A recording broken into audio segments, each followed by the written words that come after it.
J'accueille Pierre Goudwirth. Bonjour Pierre.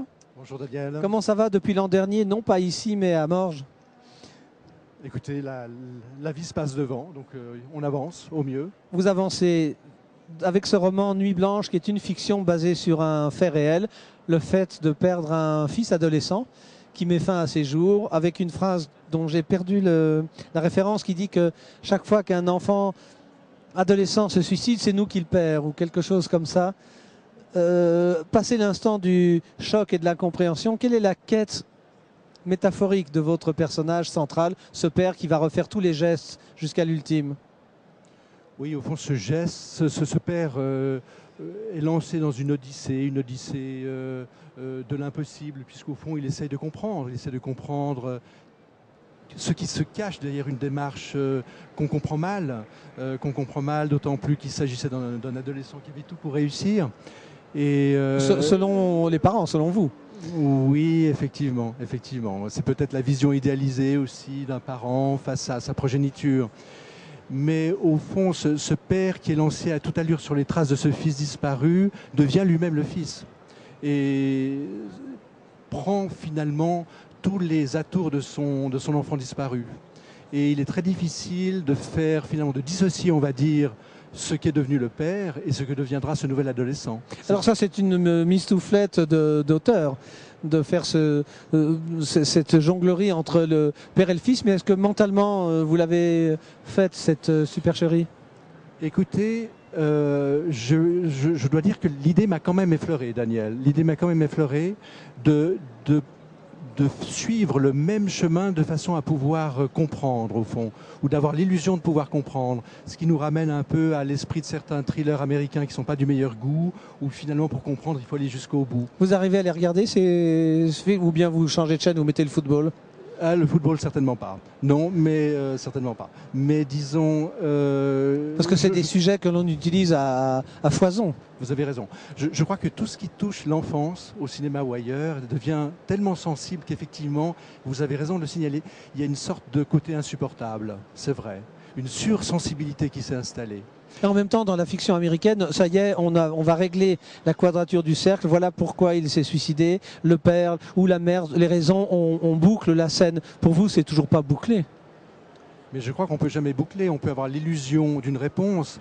Le livre est une réponse possible? Non, il n'a pas cette prétention. Je dirais le livre propose, on va dire, une hypothèse de travail. Une simple hypothèse, très modeste d'ailleurs, et au fond le plus dur c'est de se satisfaire d'hypothèses, de ne jamais pouvoir tendre vers une réponse qui sera noir sur blanc, elle n'existe pas. Quand vous écriviez le manuscrit ou le tapuscrit, je ne sais pas comment vous écrivez, sans doute le manuscrit, est-ce que vous aviez l'impression d'être avec votre fils et quand vous quittiez l'écriture, vous reveniez dans la vraie vie, il n'est plus là? Alors là vous faites allusion à la pseudo-dimension, on va dire, thérapeutique de l'écriture. Et au fond, je n'ai jamais eu le sentiment que mon fils, Gaëtan, était avec moi, au-dessus de moi ou à côté de moi pendant l'écriture. Je n'ai jamais ressenti non plus un bienfait thérapeutique, contrairement à l'idée généralement reçue, selon laquelle écrire sur ce genre de sujet est libérateur. Mais vous l'avez fait? Je l'ai fait. Et curieusement, dans ce travail d'écriture, il y a une énergie qui a jailli et qui m'a permis d'avancer, un peu comme un moteur invisible qui vous pousse, vous savez, dans le dos, sauf quand vous avez un lumbago, évidemment. Mais moi, le moteur, je le vois, c'est entre votre comportement à Morges l'an dernier et aujourd'hui. Je n'ai pas le même homme face à moi. C'est le même fond, c'est la même histoire, c'est le même livre. Il y a quelque chose d'autre? Est-ce que ça veut dire que vous faites un trajet intérieur gigantesque? Ah, gigantesque, je ne sais pas, mais j'essaye d'avancer, effectivement, j'essaye d'avancer et de me poser les bonnes questions, finalement. Mais je suis plus doué quant à poser des questions que trouver des réponses. Oui. Comment a réagi votre famille au fait que vous publiez, que vous écriviez? Est-ce que ça a dérangé ou est-ce qu'on dit non, bah si Pierre fait ça, c'est que c'est bon pour lui? Non, je crois au contraire que ça les a, comment dire, sinon soulagés du moins, sensibilisés, je pense, et ils étaient même, je crois, touchés par la démarche. On vous a repris sur des passages ou des choses? On vous a dit non, c'est pas comme ça, et vous avez dit non, non, mais c'est la distance critique? disons, il y a toujours les aspects, on va dire, autobiographiques, Oui. incontournables, inévitables, qui font partie du tout, finalement. Je crois qu'un auteur est toujours à nu, en définitive. Et c'est peut-être son point faible vis-à-vis d'un lectorat, c'est qu'il est nu comme un verre.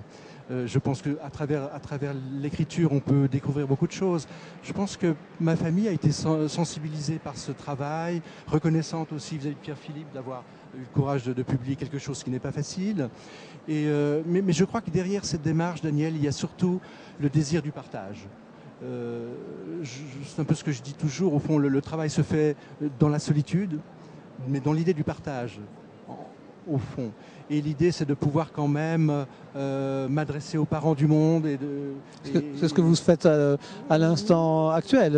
Des drames comme ça, il y en a partout. On est toujours seul après le suicide d'un enfant. Est-ce que ça vous a changé, ça, d'être sollicité, de venir en parler, d'être interviewé, de faire du bruit de fond autour du livre qui est déjà une réponse à un drame?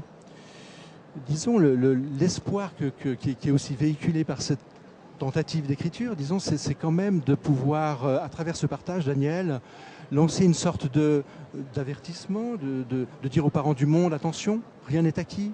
Et pourtant, au début de l'interview, vous dites un enfant qui avait tout pour réussir. Vous pensiez qu'il avait tout. Est-ce que vous avez réussi à comprendre ce qu'il n'avait pas? Peut-être qu'il n'a pas eu un père suffisamment intelligent pour comprendre ce qui se passait réellement. On se sent forcément coupable. Bien sûr, bien sûr. Je crois que la culpabilité est un de ces grands écueils inévitables dans cette navigation délicate. Et le couple? Alors le couple, vous avez tout à fait raison d'en parler, le couple ne se raccommode pas ou ne va pas se scotcher, pour prendre une expression un peu contemporaine à travers un... Non, c'est d'ailleurs paradoxal, parce qu'on pourrait imaginer, au fond, comme dans une embarcation qui va à la dérive, que les membres de l'équipage vont être solidaires, ils vont travailler ensemble pour retrouver la route.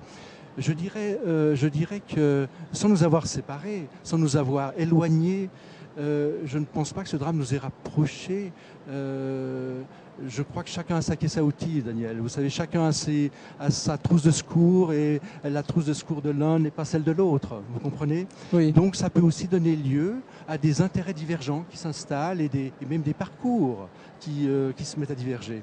Merci Pierre Goudwirth, Nuit Blanche, roman aux éditions Pierre-Philippe. Merci pour votre témoignage, dont je peux témoigner qu'il est singulièrement pas différent, mais avec plus de maturité que l'an dernier. Vous n'étiez pas seul dans l'entretien. C'est parce que j'étais encore jeune, Daniel. Vous étiez encore très jeune. Merci beaucoup. On se retrouve encore pour plusieurs interviews cet après-midi.